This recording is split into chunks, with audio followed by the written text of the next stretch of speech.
नमस्कार, मैं विजय शुक्ला, डायट प्रवक्ता समाज कार्य जिला बस्ती। बच्चों, आज हम लोग डीएलएड फोर्थ सेमेस्टर के टॉपिक राष्ट्रीय एकता के प्रतीक के बारे में पढ़ेंगे। तो जैसा कि हम सभी जानते हैं कि राष्ट्रीय प्रतीक का हर देश के लिए बहुत ही बड़ा महत्व होता है, क्योंकि इन्हीं प्रतीकों के माध्यम से वह राष्ट्र विश्व में जाना माना जाता है। उसके अस्तित्व की पहचान इन्हीं प्रतीकों से होती है। राष्ट्रीय प्रतीकों का हर देश का बड़ा ही महत्व है, क्योंकि इन्हीं के माध्यम से वह राष्ट्र विश्व में माना जाता है। उसके अस्तित्व की पहचान इन्हीं प्रतीकों के माध्यम से होती है। राष्ट्रीय महोत्सवों के अवसर पर यह प्रतीक समूचे देश को एकता के सूत्र में बांधते हैं और भारत जैसे विविध धर्मावलंबी राष्ट्र के लिए उसे भावात्मक एकता के साथ बांधने में राष्ट्रीय प्रतीकों की भूमिका बहुत ही महत्वपूर्ण है। तो ऐसे में हम सभी की जिम्मेदारी है कि हमारे देश के जो प्रमुख राष्ट्रीय चिन्ह हैं उसके बारे में हम जानें, उसके महत्व को जानें और उसके अर्थ को भी जानें। भारत के राष्ट्रीय प्रतीक भारत देश का प्रतिबिंब है और दुनिया में भारत की अलग छवि बनाने में मदद करते हैं।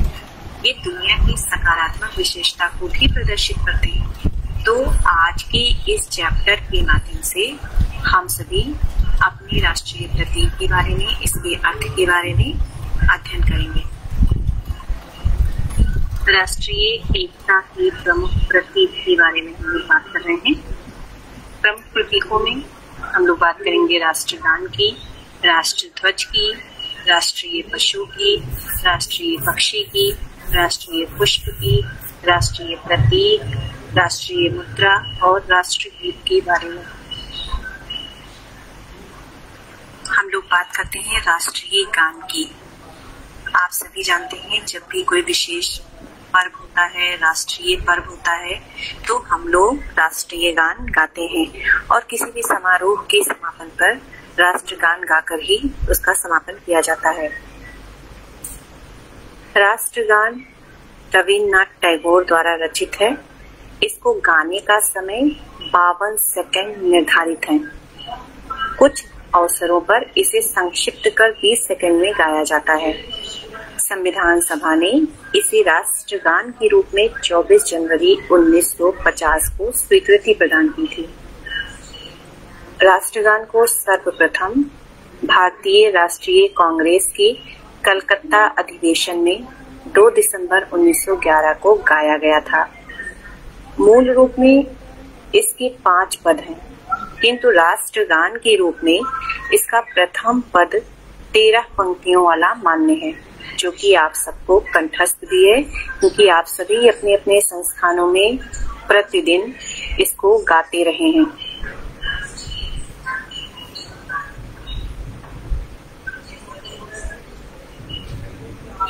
स्वतंत्र एवं लोकतंत्रात्मक धर्मनिरपेक्ष भारत देश के विभिन्न राष्ट्रीय प्रतीकों में राष्ट्र ध्वज का सर्वाधिक महत्व है। बच्चों, आपको याद होगा जब आप लोग भी छोटे छोटे थे तो किसी भी राष्ट्रीय पर्व पर 3-4 दिन पहले से ही राष्ट्रीय ध्वज बनाना शुरू कर देते थे। केसरिया रंग, हरा रंग, नीले रंग से चक्र बनाने की प्रक्रिया शुरू करते थे और हाथ से बने हुए राष्ट्र ध्वज को लेकर प्रभात फेरी भी निकाली जाती थी। भारत का राष्ट्रीय ध्वज तिरंगा है। यह हाथ से काते हुए सूत और हाथ से बने हुए खादी के कपड़े का भी बना होता है। झंडे की आकृति आयताकार होती है, जिसकी लंबाई चौड़ाई का अनुपात 3:2 होता है।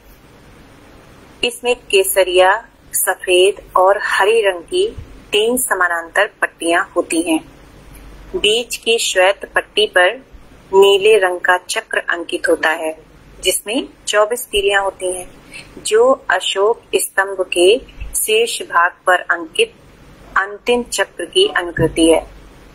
यह चक्र मौर्य सम्राट अशोक द्वारा सारनाथ में स्थापित सिंह शीर्ष स्तंभ से लिया गया है। राष्ट्रीय ध्वज का प्रारूप संविधान निर्मात्री सभा द्वारा 22 जुलाई 1947 को अपनाया गया और 14 अगस्त 1947 को प्रस्तुत किया गया। राष्ट्रध्वज के जो तीनों रंग हैं, उन तीनों रंग का अलग अलग महत्व है। जैसे केसरिया रंग का अर्थ है ये हमारे त्याग और शौर्य का प्रतीक है। सफेद रंग हमारी सत्यनिष्ठा और पवित्रता का प्रतीक है। और हरा रंग किसका प्रतीक है? हरा रंग हमारी शस्य श्यामल मातृभूमि के प्रति हमारे प्रेम और समृद्धि का प्रतीक है। नीला चक्र हमारी सांस्कृतिक निष्ठा एवं गतिशीलता का परिचायक है। जब भी आप लोग राष्ट्रीय ध्वज देखते हैं तो आपके मन में देशभक्ति, देशाभिमान का भाव जरूर जागृत होता है। और यह त्याग, देश प्रेम, गतिशीलता ये महान जीवन मूल्यों का संदेश वाहन है। राष्ट्रीय ध्वज फहराने के बाद हमें इस बात का ध्यान रखना चाहिए कि जो हमारा झंडा है वो कहीं इधर उधर ना फेंका रहे। होता क्या है, कभी कभी छोटे बच्चे झंडा फहराने के बाद या राष्ट्रीय महत्व के जो पर्व होते हैं वो खत्म होने के बाद उस झंडे को वो इधर उधर रख देते हैं। तो हमारी और आपकी ये नैतिक जिम्मेदारी है कि हम उन्हें राष्ट्रध्वज के महत्व के बारे में बताएं और उसको इधर उधर फेंकने के बजाय उसको बहुत ही सहेज के, मान सम्मान के साथ रखने की। भारत का राष्ट्रीय पशु बाघ है। आज हम लोग बाघ के बारे में कुछ रोचक बातें करेंगे जिससे ये पता चलता है कि बाघ ही हमारा राष्ट्रीय पशु क्यों है। तो भारतीय वन्य जीवन बोर्ड द्वारा 1972 में शेर के स्थान पर बाघ को भारत के राष्ट्रीय पशु के रूप में अपनाया गया। देश के बड़े हिस्सों में इसकी मौजूदगी के कारण ही इसे भारत के राष्ट्रीय पशु के रूप में चुना गया था। बाघ जो है वो हमारे भारत देश के वन्य जीवन की समृद्धि का प्रतीक है। बाघ का शरीर मजबूत एवं रंग भूरा होता है जिसमें काले रंग की पट्टियां होती हैं। बाघ का वजन 300 किलो तक का होता है। बाघ शानदार तैराक भी होते हैं। बाघ 6 किलोमीटर तक की दूरी आराम से तैर सकते हैं। ये बिल्ली परिवार के अंतर्गत आता है। यह एक बड़ी बिल्ली की तरह देखने में भी लगता है। बाघ आमतौर पर जंगलों में ही पाए जाते हैं। भारत में बाघों की रक्षा के लिए प्रोजेक्ट टाइगर सन 1973 में शुरू किया गया था। प्रोजेक्ट टाइगर जब शुरू हुआ तो उसके बाद से बाघों की आबादी में क्रमिक वृद्धि देखी गई। हमारे देश में बाघ के शिकार पर पूर्णतः प्रतिबंध है। बाघों की घटती जनसंख्या और इसके संरक्षण के प्रति जागरूकता बढ़ाने के लिए प्रत्येक वर्ष 29 जुलाई को संपूर्ण विश्व में विश्व बाघ दिवस मनाया जाता है। मोर, जिसे भारत के सभी राज्यों में आमतौर पर देखा जाता है, यानी हमारे देश के सभी हिस्सों में मोर पाए जाते हैं। ये रंग बिरंगा पक्षी दिखने में बेहद खूबसूरत होता है। ये बहुत अधिक दूर तक उड़ नहीं सकता। मोर भारत का राष्ट्रीय पक्षी है। तो आज हम लोग बात करते हैं मोर से संबंधित कुछ रोचक तथ्यों की। मोर प्राचीन काल से ही श्रेष्ठता और सुंदरता का प्रतीक माना गया है और प्राचीन काल से ही मोर पंख को मुकुट और सिंहासनों पर लगाया जाता रहा है। बच्चों, आप लोग भी कभी न कभी मोर का पंख अपनी किताब में रखे होंगे या घर की सजावट में उसका इस्तेमाल किए होंगे, क्योंकि वो देखने में बहुत ही सुंदर लगता है। मोर से संबंधित एक रोचक तथ्य यह है कि प्राचीन समय के बड़े बड़े विद्वान और कवि मोर पंख में स्याही भरकर अपनी लेखन कला को प्रदर्शित करते थे। मोर पक्षी का मूल स्थान भारत रहा है और ऐसा माना गया है कि सबसे पहले सिकंदर इस पक्षी को भारत से यूनान ले गया और उसके पश्चात दुनिया के कई हिस्सों में मोर का आगमन हुआ। एक स्वस्थ मोर जो होता है उसका वजन 5 से 7 किलोग्राम तक होता है। और इसका जीवन काल 20 वर्ष तक होता है। मोर सर्वाहारी पक्षी होते हैं। ये अनाज, बाजरा, फल, सांप, छिपकली, कीड़े मकोड़े सब कुछ खाते हैं। भारत में मोर के शिकार पर पूर्णतः प्रतिबंध है। यह भारतीय वन्य जीव अधिनियम 1972 के तहत पूरी तरह से संरक्षित प्रजाति है। भारत का राष्ट्रीय फूल कमल है। कमल का वैज्ञानिक नाम निलुम्बो न्यूसीफेरा है। इसे भारत के राष्ट्रीय फूल के रूप में अंगीकृत किया गया है।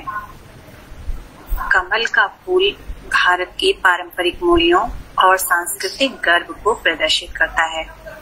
ये उर्वरता, ज्ञान, समृद्धि, सम्मान, लंबी आयु, अच्छी किस्मत, दिल और दिमाग की सुंदरता को भी दिखाता है।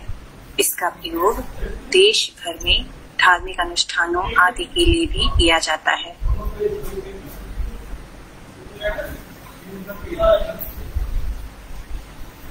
भारत का राष्ट्रीय वृक्ष बरगद है, जिसे औपचारिक रूप से फाइकस बेंगालेसिस के नाम से जाना जाता है।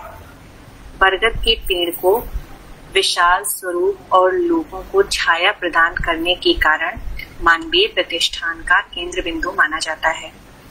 आप लोगों ने देखा होगा कि आपके गांव में या शहर के आसपास बरगद के वृक्ष के नीचे शाम के टाइम बहुत सारे लोग बैठकर बात करते हैं। वहां पे महिलाएं आती हैं, बहुत सारी पूजा पाठ करते हैं। तो बरगद का पेड़ अक्सर कल्प वृक्ष कहलाता है, क्योंकि यह दीर्घायु से संबंधित मनोकामनाएं पूरी करने का प्रतीक भी है। इसमें बहुत ही महत्वपूर्ण औषधीय गुण पाए जाते हैं। बरगद का पेड़ बहुत बड़ा होता है और आप लोगों ने ध्यान दिया होगा कि यहाँ पे बहुत बड़ी संख्या में पक्षी रहते हैं, घोंसला बनाते हैं और तरह तरह के पक्षी रहते हैं। बरगद का पेड़ बाकी सभी पेड़ों में सबसे मजबूत जड़ें बरगद में ही पाई जाती हैं। बरगद के पेड़ का सांस्कृतिक महत्व भी है। यह हिंदुओं में पवित्र वृक्ष माना जाता है। मंदिरों में ये वृक्ष इसलिए लगाया जाता है कि जो भी पूजा पाठ के लिए भक्त लोग आए उनको छाया मिले। बरगद का वृक्ष आमतौर पर एक अनंत जीवन का प्रतीक है, क्योंकि बरगद की जो उम्र होती है वो बहुत ही लंबी होती है।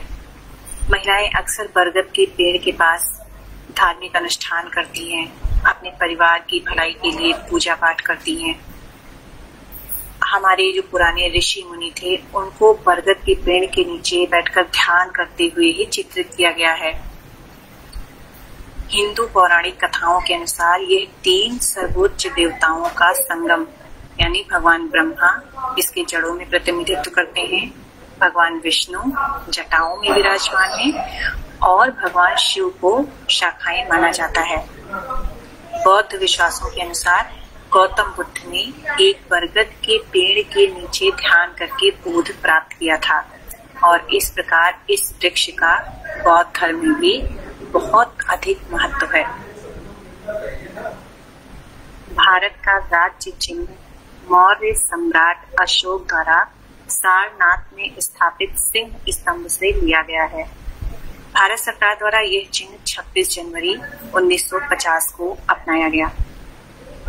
इस राज चिन्ह के मूल स्तंभ के शीर्ष पर 4 सिंह हैं, जो एक दूसरे के विपरीत दिशा में घूमकर बैठे हैं। आप स्लाइड में देख रहे होंगे जो चिन्ह है उसमें आपको सिर्फ 3 सिंह ही दिखाई दे रहे हैं।